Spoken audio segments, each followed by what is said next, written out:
Down in South Carolina, where the stories rise, there's a queen with a mission, fire in her eyes. 20 years and counting, serving wisdom on the shelves, helping voices find the courage to believe in themselves.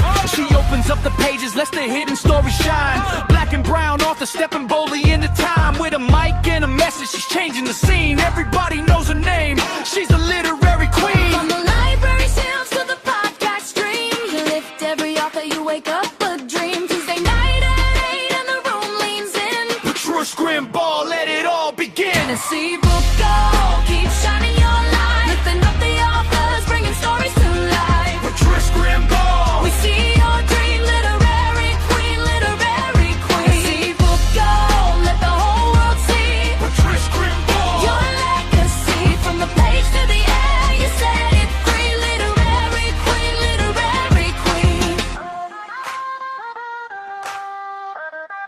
Yeah. Hey everyone, how are you guys doing tonight?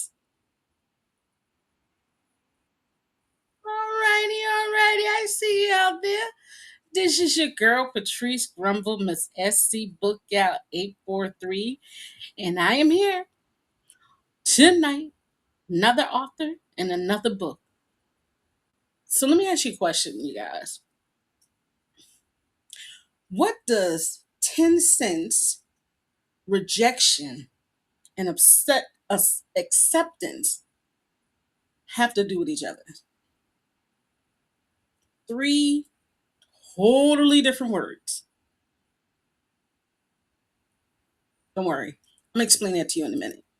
So tonight I have author Felicia, and she's going to explain to us what those three words, 10 cents, rejection, and acceptance, mean, and how they kind of live together. So I am bringing up author Felicia Westry. I think I said it right, guys. We're gonna ask her. Did I say it correctly? Yes, you did. Thank you. Yes. Welcome to SCBookGals and Friends. So how are Thank you. you tonight? I am doing well. How are you doing? I am doing great. I kind of hot. I ain't kid you not. Now you know I said SC. Well, hold Right. up. We'll figure out where you at in a minute. But down here, it's Hmm. ridiculous. It is hot. And then on top of that, I'm having personal summers. Yes, I'm a female and I'm going to tell y'all. So when I get to heaven, I'm finding Eve, and that's it. Eve is going toe to toe, you guys. You know what I'm saying? I So, do. all right. But before we go any further, tell us a little bit about yourself. Hi. My name is Felicia Westry. I am originally from Brooklyn, New York. Over 30 years ago, I relocated to Greensboro, North Carolina due to my job. My job in New York, the section that I was working in was being phased out. So we were told that you can apply for a job in any other state and the moving expenses, because I used to work for the federal government, would be paid. I applied for Greensboro, North Carolina, Charlotte, and Raleigh. I got picked up in Greensboro, North Carolina, and have been here for a little over maybe 30 years. It was hard moving here first, but I think I have adjusted. I'm still here.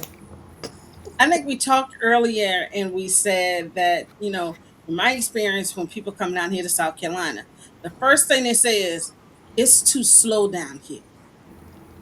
Is that one of the reasons? Yes, it was too slow. It was slower than New York. I did not, when I first arrived, I did not have a car. I had a license, but I did not have a car. So when my boss at the time kept saying on a telephone interview that there's free parking, I'm saying to myself, I don't care, I don't have a car. But then when I moved here and saw the situation of with the buses, no trains, but with the buses, I was like, I don't know if I made the right decision. I might need to reconsider and move back to New York. But I stayed. I stayed. I got a car. I can get around. I've never rode the bus. I don't know what the bus looked like. Thank God for family and friends for getting me You to work and where I needed to go. you So, don't want to do that. You ain't. Listen, there was one point in time right. to catch that bus in Ooh. South Carolina. It's real bad. So if I had to be to work at 8:30, I had Mm-hmm. to catch the 6 o'clock bus. Oh my Lord. You be tired Okay, by the time you got to work. time, girl. By the time I get off of work, it's like I would get off at 5. I get home around 7:30, 8 o'clock, Wow. Spent half the and they time keep on on us the half of the time. And Lord, see, y'all say y'all come down here and we too slow, bus. but Mm-mm. y'all come down here and y'all too fast. True, true. It was an adjustment. It was an adjustment. So, would you trade it, or you would say, you know what, I like I did that? I think now that I've been here, I like it. I went home in May for Mother's Day, and then I had death in the family, and I stayed up there a whole month. And the train going back and forth to the train station and the buses. When I got back home, my knees was like, "Girl, don't do that again." So I She said, your, your knees were under punishment, huh? I right. understand. Like, what we do to you? What we do to you? Get back to North Carolina quick. It's crazy that a lot of people say that. And it's like being from South Carolina, born and raised, Hmm. traffic down here, where sometimes used to take us 10 minutes to get places, now Right. it's taking us all to 20 and 30. And if Right. there's an accident, go ahead and call your boss because you might not Right. be You going into already work. know. Already know. So, what made you want to become an author? Well, I am my mother's only child, so I didn't grow up with my sibling. I do have a brother and a sister from my biological father, but I did not grow up with siblings in the house. So I would just write. I would, if something piqued my curiosity, I'll write it down, and then I'll be like, okay, when I get to school or when I get somewhere, I'm gonna look it up. So I just started writing, and before you know it, I had all these uh, journals, diaries. I was like, I need to do something with all this I'm writing. I need to do something. Put it in a book or journal or something. So that's where the idea of writing a book came from. Okay. How many books have you written so far? This is my first one. I was so nervous. I was like, now suppose what I'm writing don't mean nothing. Or when I first started writing, my editor, I was like, I told him, I said, Maurice, I said, I'm typing this stuff up, but it's coming out to like 3 pages. What am I going to have? Am I going to have a pamphlet? He was like, don't worry about it. You just get Hmm. it on the paper. I'll take it from there. And that's what I did. And it A has lot. been written into a book. I'm very glad you listened to Mr. Maurice. Thank you, Mr. Maurice, for making her listen to you. But that is true. A lot of authors, when they write their first book, they only have like maybe 1 or 2 pages, and it's like, Hmm. give it a chance. Keep on Right. dumping and dumping and dumping and dumping. That's what I Well, did. I will say, congratulations on your Thank first book. you. Thank And you you. guys, we are about to bring up this beautiful book cover. Now, remember, audience, the words we were talking about was 10 cents, acceptance, and rejection. And here is what we're talking about. My 10 cents from rejection to acceptance. First of all, let's talk about this book cover here. The I Is that you in the book cover? It is. It is Oh I. my God, that is awesome. Y'all Thank stop. you. Y'all on top of my big forehead, y'all. I'm looking at It's the book okay. cover. That No, we're is, looking at the book cover. I love that. Did you come up with that idea? Well, my editor Maurice Jones came up with the.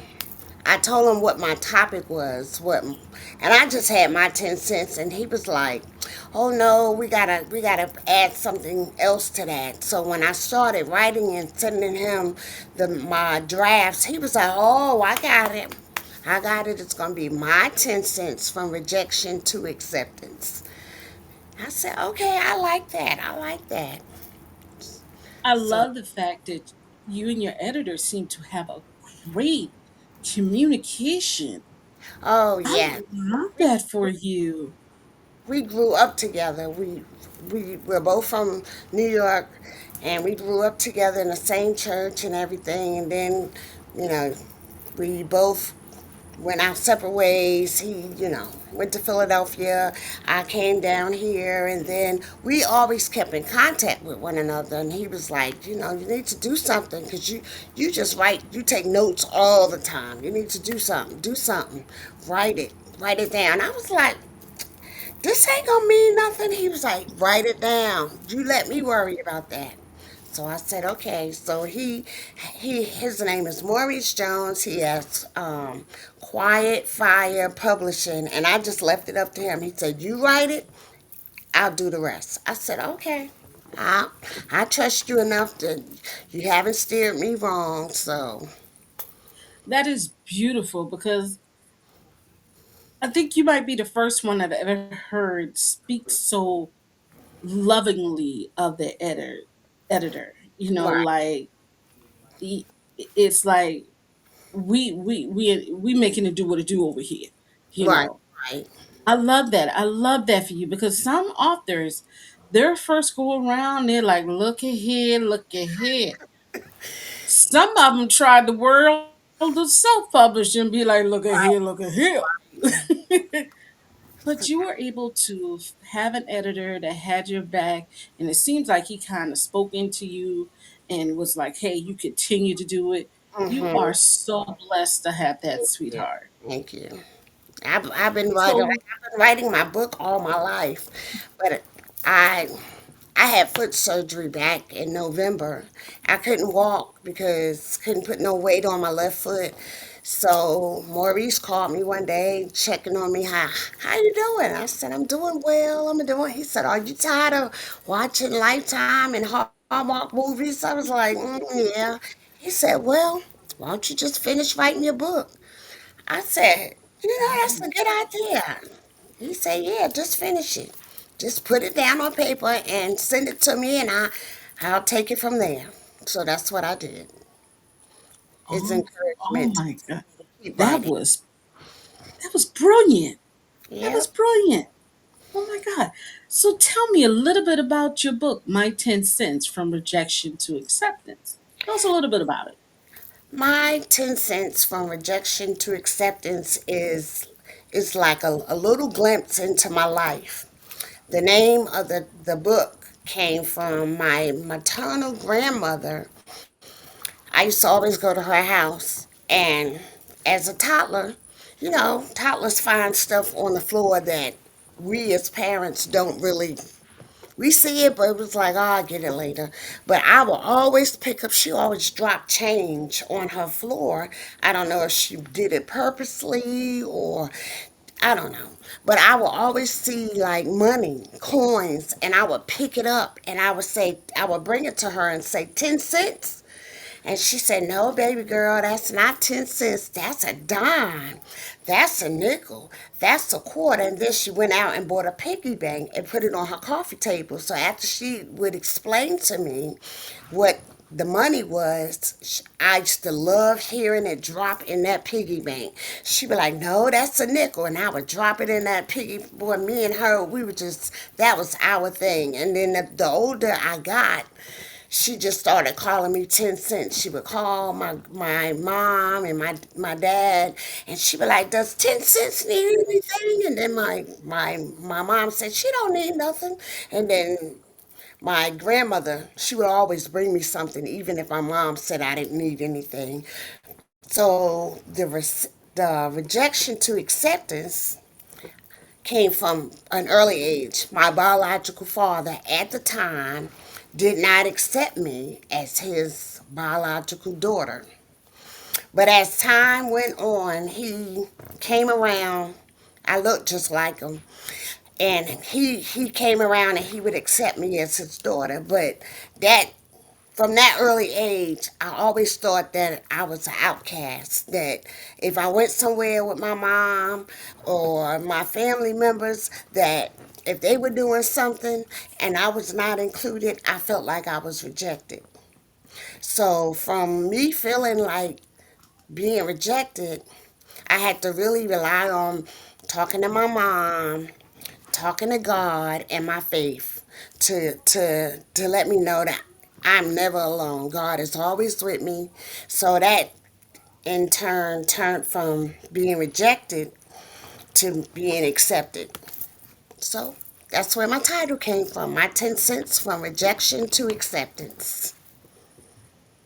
And I could see that because like they say, we're little girls. The Hmm. dad is always their first love, Right, and right. to not have that It that was. that hurt. Oh yeah, yeah. It did.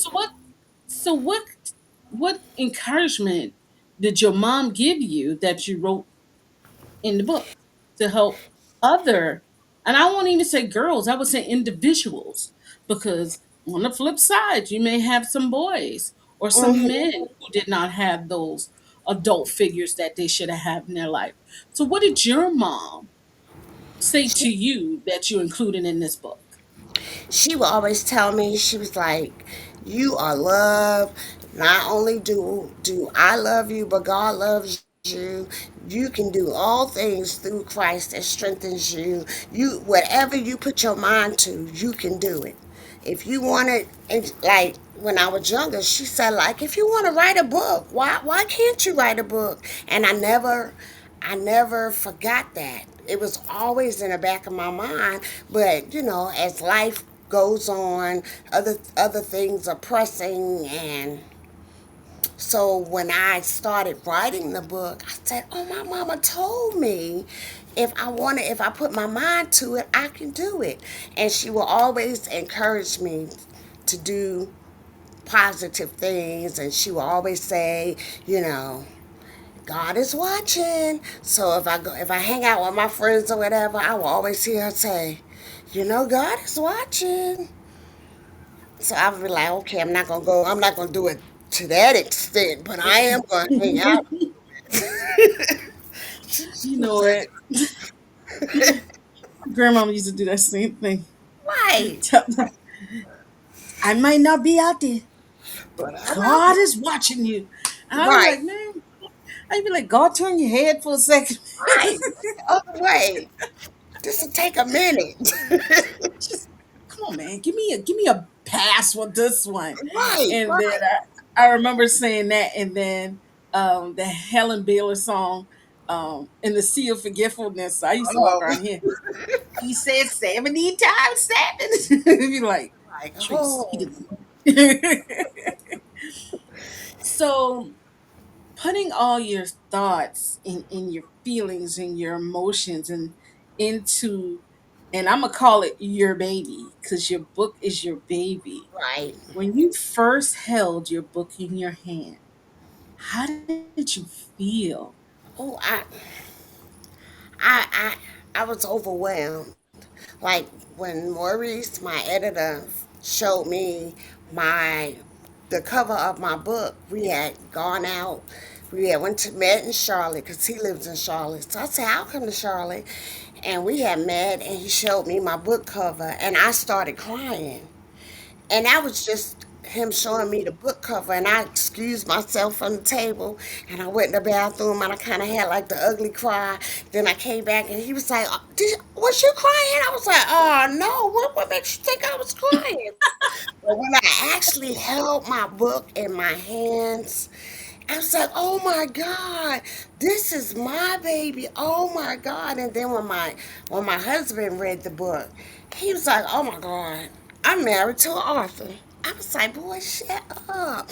He was like, "You are somebody. I always knew that you was somebody, but you wrote a book." So just to know that, you know, some of my friends now that have read my book, they when they see me, they be like, "Hey, Miss 10 Cents." I be like, "Hey, how you?" Oh my God, I love that for you. Ugly, crying all over the place. Girl. I was like, "Lord, is this really happening to me, to little old me?" But thank you, Lord. Thank you for my friends seeing in me what because at first I could not see that I was gonna become an author, but Maurice, he was like, it's in you." I was like, you think so?" He was like, "Yes, it's in you." And then as I started writing things down and I would send it to him, and he was like, "What happened right here?" I said, "That's what happened." He said, "Nope, think about it. Think about it. Think about it." Then I think about it and then I sent it to him. He said, "Thank you." He said, "I knew it was in you. You just had to think about it." You just had to think about it. Yeah. That is awesome. So we're Yeah. getting close to the end of the show. And I Okay. didn't tell you about this part. I Uh-oh. don't know, have you seen my show? But we have a segment that's called the fun questions, okay? Okay. So you are about to get in the Oh, hot seat, ma'am. So my question is, are you ready for the hot seat? I believe I am. Let's see. Let's see. All right. This wonderful book, My 10 Cents, From Rejection to Exception, Acceptance. Lord Jesus, I can't even talk right now Okay. because I am so excited because I want to know what your answer going to be for this one. Has been Okay. picked up by Lifetime and Hallmark, might I say. And they say, you know Wonderful. what? We want to make your book into a movie. Wow. I would be so overwhelmed, but I'd be like, okay, let's do it. Well, let's Let's. do this. But you know, we got to figure out who's going to play you. Who would you give the honor of playing you? Ooh, wow. Mm. But there's a catch. Okay. It has to be a television actress. Television actress. Okay. Yes. So who would you give the honor of playing yourself and why? Oh, wow. Okay. A television actress. Okay. Let's see. Let's see. I guess I'm thinking of